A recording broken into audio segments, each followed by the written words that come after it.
کہ کل اللہ درزی کے سبحان اللہ سبحان اللہ سبحان اللہ طریقہ نے کھول دیا ہے، سبحان اللہ رضوان جنت سبحان اللہ سبحان اللہ سبحان اللہ ایک سلوات پڑھے مجھے اللہم صلی علی محمد وعلی محمد. دیکھیے، اور آل محمد کا در کوئی معمولی در نہ گرداننا، یہ بادشاہوں حکومتوں کے در نہیں ہے. اتنا معتبر صحابی، اتنا معتبر صحابی جناب سلمان فارسی، جس در پر جھک کر احترام، جس کے بوسے لے رہا ہے، جس دہلیز کے، اس دہلیز کو آپ معمولی سمجھتے ہو؟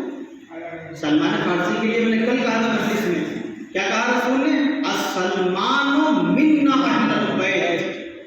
سلمان کوئی بہار کا نظم نہ، سلمان ہم اہل بیت جیسے تھے.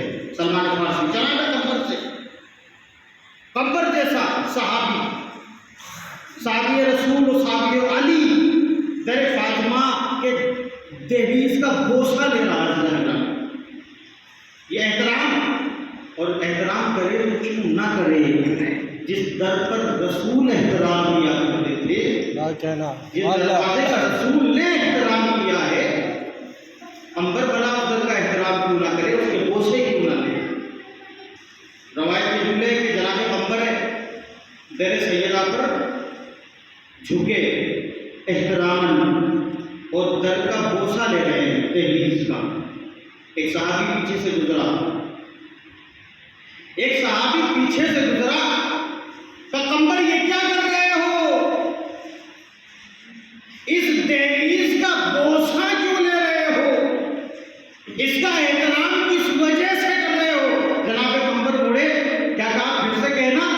پہلے دہلیز کا احترام کا تمہیں یہ دہلیز نظر آتی ہے، کا پھر کیا ہے؟ کہ یہ سدرۃ المنتہا ہے. سدرۃ المنتہا کسے کہا جاتا ہے؟ آسمان کی وہ آخری بلندی جہاں پر نبی معراج پر گیا تھا. کہ یہ دہلیز نہیں ہے، یہ سدرۃ المنتہا ہے. صحابی کہتا سدرۃ المنتہا، تب تم سدرۃ المنتہا اسے کہتے ہو جہاں پر جبرائیل رک گیا، جہاں پر ملائکہ کا سردار رک جائے، تم اسے سدرۃ المنتہا کہتے ہیں. میں سدرۃ المنتہا اسے کہتا ہوں جہاں انبیاء کا سردار رک کے احترام کرے. یہ معمولی بات نہیں ہے. نبی تعظیم میں بھی کھڑے ہوا کرتے تھے سجدہ کے. ایک سلوات پڑھیں. اللہم صلی علی محمد وعلی محمد. منتہا کسے کہتے ہو؟ جہاں نبی گیا، جہاں پر جب جبرائیل جیسا فرشتہ رک گیا اس مقام پہ جا کر، تو جملہ کیا کہہ رہا ہے؟ کہ میری حد نہیں ہے، مجھے اجازت ہی نہیں ہے کہ میں اس کا آگے چلا جاؤں. ملک جہاں رک کر یہ کہے کہ نہیں، اجازت ہے، مجھے اجازت نہیں ہے اس کا آگے جانے کی میرے سرکار. تو عزیزان گرامی، تو در سیدہ کوئی معمولی در نہیں ہے. ملک الموت جہاں آ کر کھڑا ہو جائے، یہ کہ اجازت نہیں ہے کہ بغیر اجازت کے داخل ہو جائے. کہ ملک الموت کیسے داخل ہو جائے در سیدہ میں بغیر اجازت کے؟ یہ سدرۃ المنتہا کی صفات پائی جاتی ہے.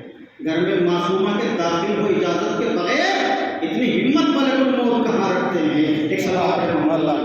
اللہم صلی علی محمد وعلی محمد. عزیزان گرامی، یہ تو قرآن محمد کی عظمت، ان کا وقار اتنا اعلیٰ ہے عزیزان گرامی.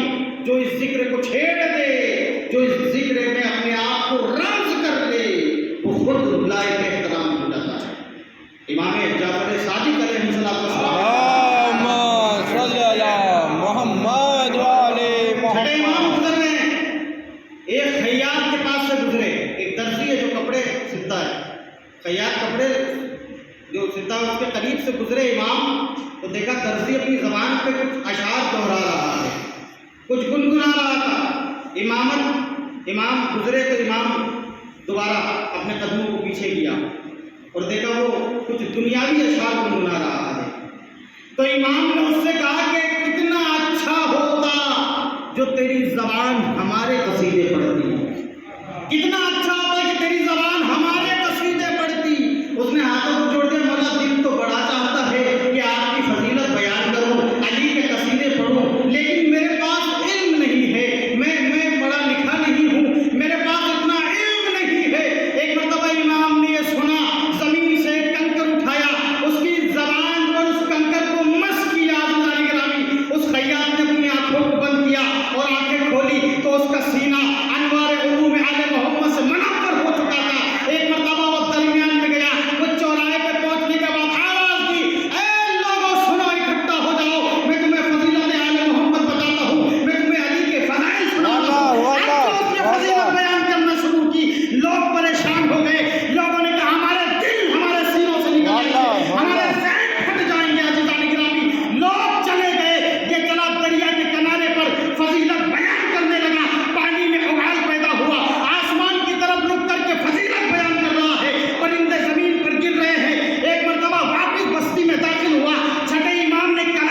علی کا نام لبوں کے کمل میں رہتا ہے، یہ بادشاہ اکیلا محل میں رہتا ہے۔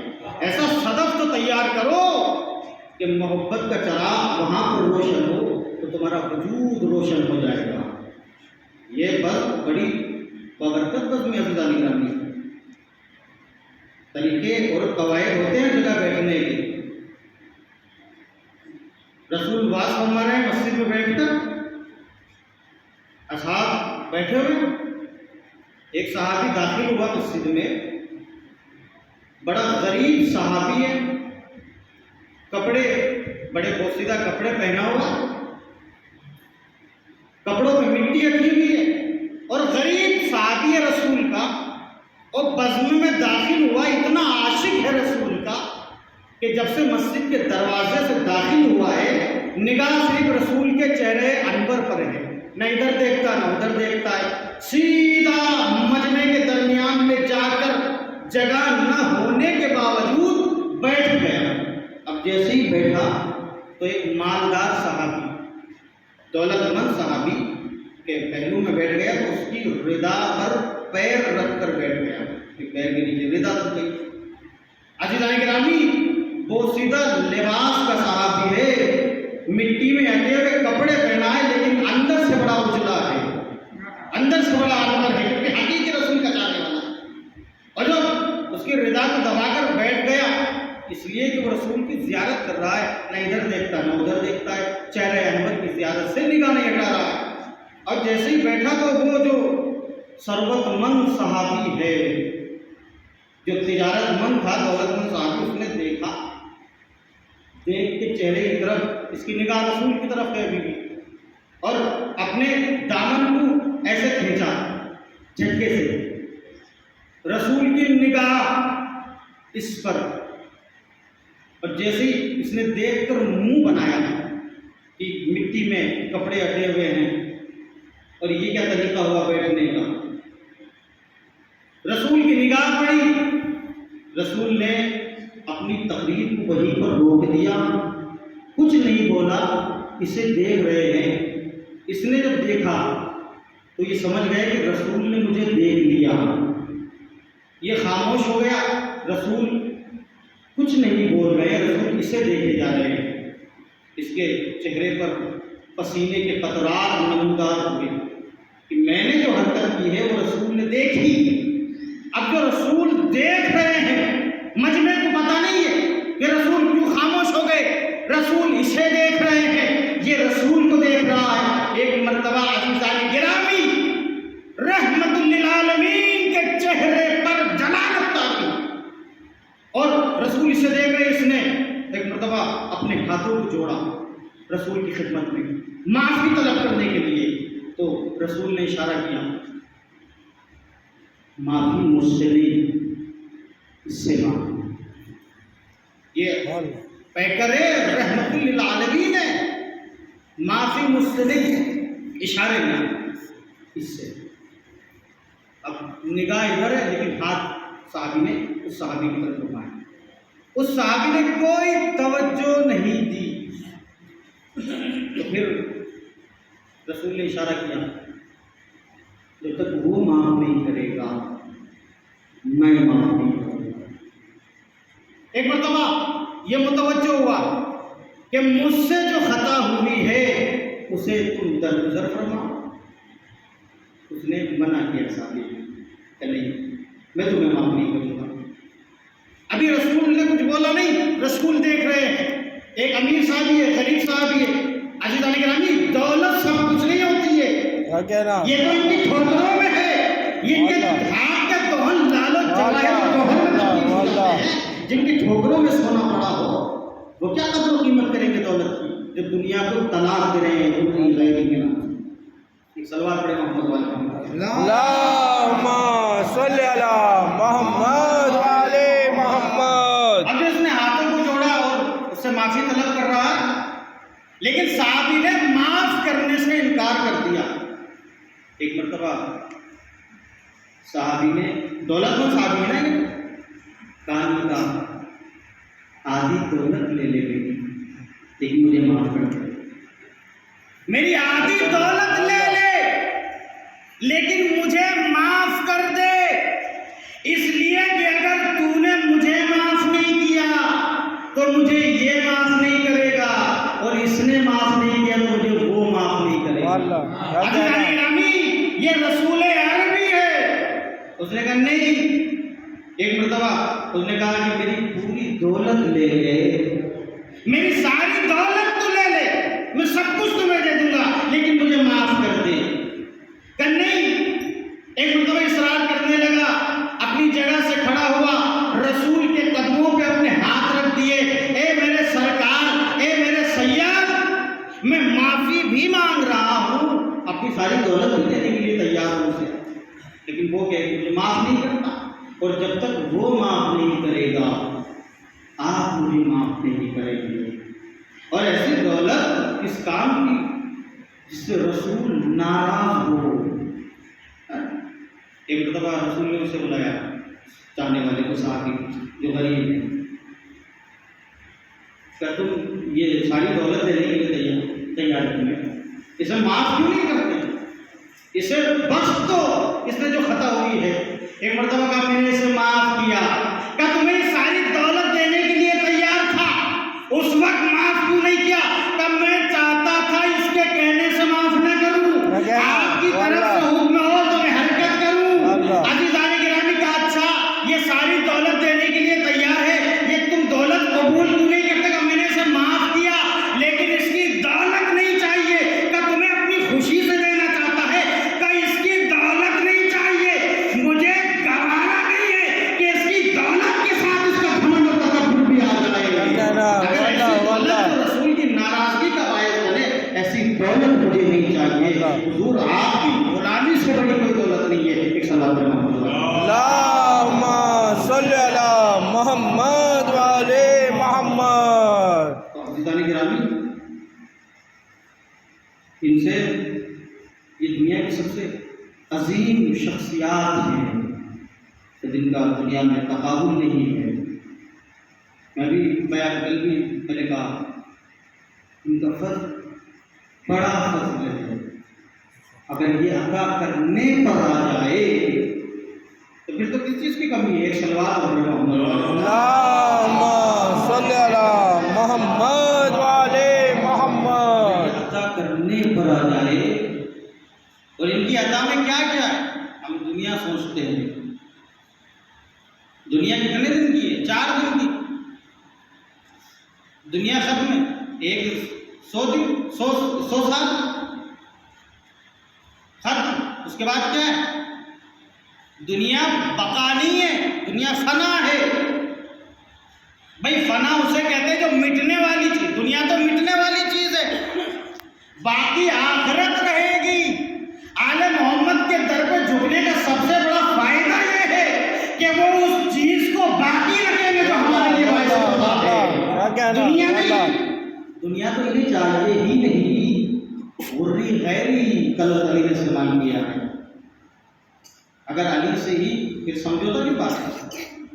جب علی ماننا ہی ہے عزیزان گرامی، تو پھر علی ایسا مانو جیسے علی چاہتے ہیں۔ دنیا کو طلاق دے کر، طلاق کا مطلب دنیا کو، طلاق کے معنی ہوتے ہیں آزاد کرنا، عربی میں طلاق عربی لفظ ہے، طلاق آزاد کرنا۔ علی نے کہا کہ دنیا کو میں 3 طلاق دیتا ہوں، غری غیری، یہ سب کو بہکا سکتی ہے لیکن علی کے قریب نہیں آ سکتی۔ یہ ہماری ٹھوکروں میں علی کی جب حکومت ملی تو علی کا کیا لفظ تھا؟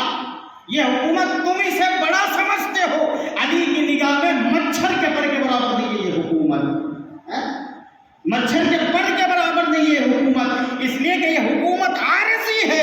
علی ایسی حکومت رکھتا ہے، اگر اشارہ کر دے تو سورج پلٹ جائے، اشارہ کر دے تو ستارے زمین پر جائے۔ تم دنیاوی حکومت کی بات کرتے ہو، آسمان پر بھی ہماری حکومت چلتی ہے۔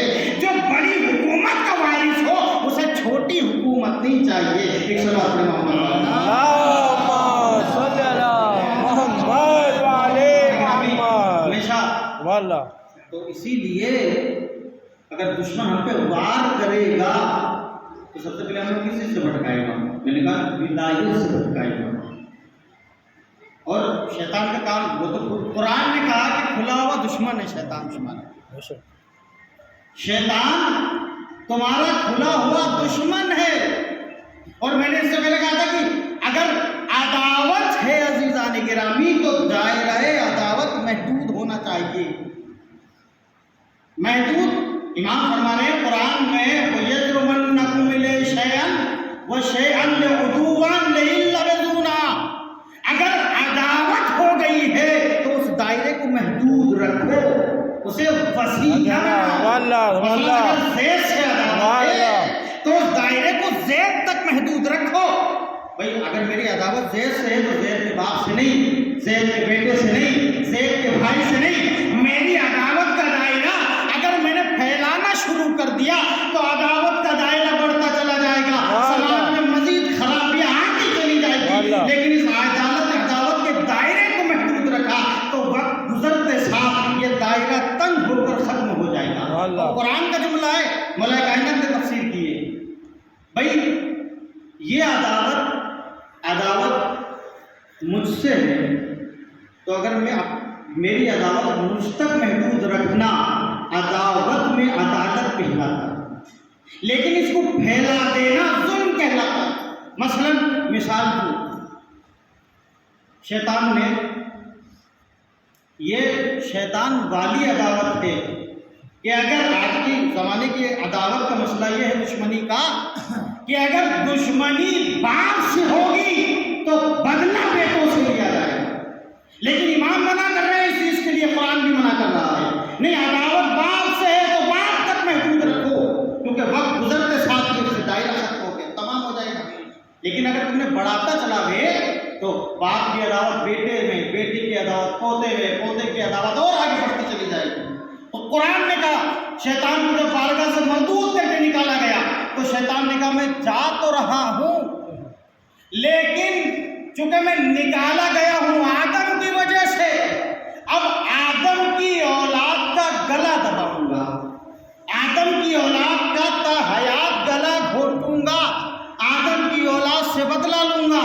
کوئی ہوتا انصاف پسند جو شیطان سے کہتا بھائی تم نکالے آدم کی وجہ سے گئے ہو, اگر تمہیں گلا گھونٹنا ہی ہے تو آدم سے بات کرو. یہ ذریت آدم کا کیا دخل؟ تو پتہ یہ چلا کہ عداوت کے دائرے کو بڑھانا شیطانی عمل ہے. کربلا میں آ کے دیکھ لو, جب امام حسین نے پوچھا مجھے کیوں قتل کر رہے ہو تو شیطانوں نے وہ ایک زبان ہو کر کہا تھا بغض لے ابھی, ہم تمہیں تمہارے باپ کے بغض میں قتل کر رہے ہیں. قاتلان حسین کو مسلمان بعد میں کہنا, پہلے انسان کو ثابت کر دو یہ انسان نہیں شیطان ہے. ایک سلوات پڑھیں گے دل کے محمد اللہم صلی علی محمد وعلی محمد.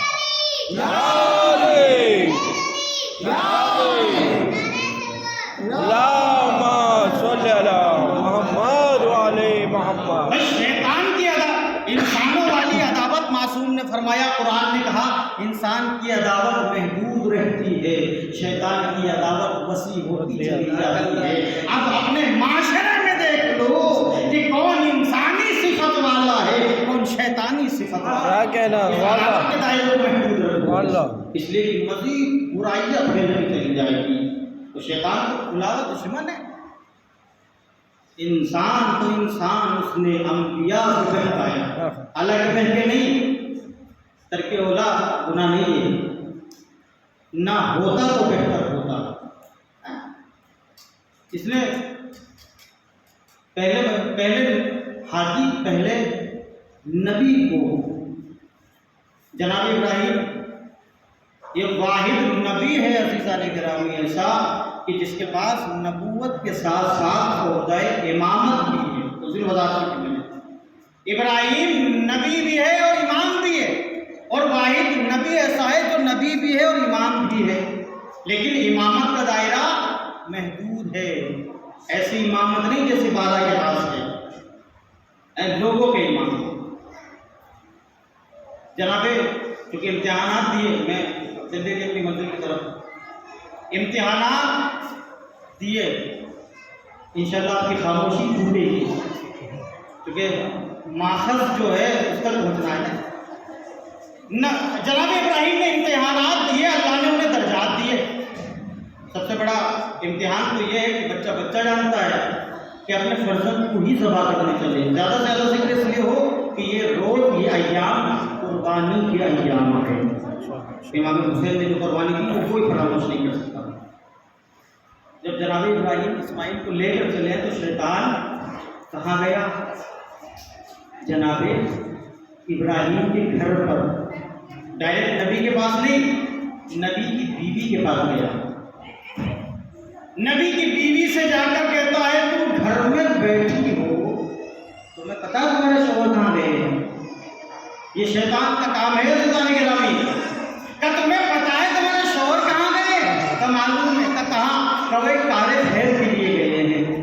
کیا تمہیں پتا ہی نہیں ہے وہ تمہارے فرزند کو ذبح کرنے گئے ہیں؟ ایک ہی تو بیٹا ہے تمہارا، وہ اسے بھی ذبح کر دیں گے، جلدی جاؤ کہیں دیر نہ ہو جائے۔ عزیزان گرامی، اب جیسے ہی انہوں نے ازواج نبی نے چاہا کہ گھر سے باہر قدم نکالے، نبی کی وصیت یا نصیحت یہ ہے۔ ایک مرتبہ نبی کی بیوی نے سوچا، زمین سے کنکر اٹھایا اور مارنے کے بعد لا حول ولا قوت، شیطان تھا بصورت انسان، فوراً پوچھا تم نے کیسے پہچانا میں شیطان ہوں؟ کہ جو نبی کی بیوی کو اکسائے، اکسا کے گھر سے باہر نکالے، وہ کل بھی شیطان تھا۔ واللہ کیا کہنا؟ واللہ شیطان محمود لاہور، واللہ یہ کہاں چلا؟ اب جب ازواج نبی کے پاس، نبی سے یہ روایت ہے، قصص الانبیاء میں تحریر ہے۔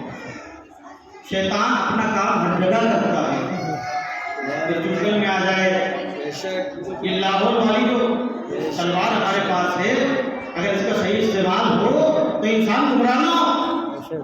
کہ جو نبی کی بیوی کو بہکائے اور نبی کی غیر موجودگی میں گھر سے باہر نکلنے پہ اکسائے، وہ کل بھی شیطان تھا، کل بھی مردود تھا، آج بھی مردود ہے اور آنے والے زمانے تک مردود رہے گا۔ یہ چلا جناب ابراہیم کے پاس۔ کہ ابراہیم کہاں جا رہے ہو؟ کہ اس رضا پر راضی ہوں جو خدا چاہتا ہے۔ کہ کیا مطلب؟ اپنے فرزند کو ذبح کر دوں گا اللہ کی بارگاہ میں؟ کیوں؟ کہ میں نے خواب دیکھا ہے، کہ خواب کی بنا پر تم ذبح کر دو گے؟ کہ میرا خواب تو معمولی خواب تھوڑی نہ ہے، میں اللہ کا نبی ہوں۔ کہ ابراہیم اگر میں بھی خواب دیکھ لوں کیا میں بھی اپنے فرزند ذبح کرنے لگوں؟ یہ کوئی بات ہوئی؟ ایک مرتبہ ابراہیم نے کنکر اٹھایا، کہ لا حول ولا قوت، کہ پہچانا کیسے؟ کہ جو نبی کو اپنے جیسا سمجھے،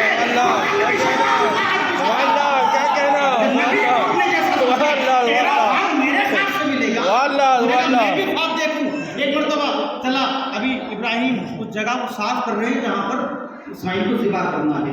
اسماعیل ادھر بیٹھے ہوئے ہیں، قریب میں جا کر بیٹھا، تب کیا کر رہے ہو؟ تم ذبح ہو جاؤ گے خواب کی بنا سے؟ کہ نہیں، یہ تو خدا بند عالم کا حکم ہے۔ کہ تمہارے والد بزرگوار اب ضعیف ہو چکے ہیں، انہیں سوچنے سمجھنے کی قوت نہیں ہے۔ اسماعیل نبی کے چاہے بچپنے کا عالم ہے، زمین سے کنکر اٹھا کر مارا، لا حول ولا قوت۔ کہ اسماعیل کیسے پہچانا؟ کہ جو نبی کے دماغ پہ شک کرے کل بھی شیطان ہوا، آج بھی شیطان ہے۔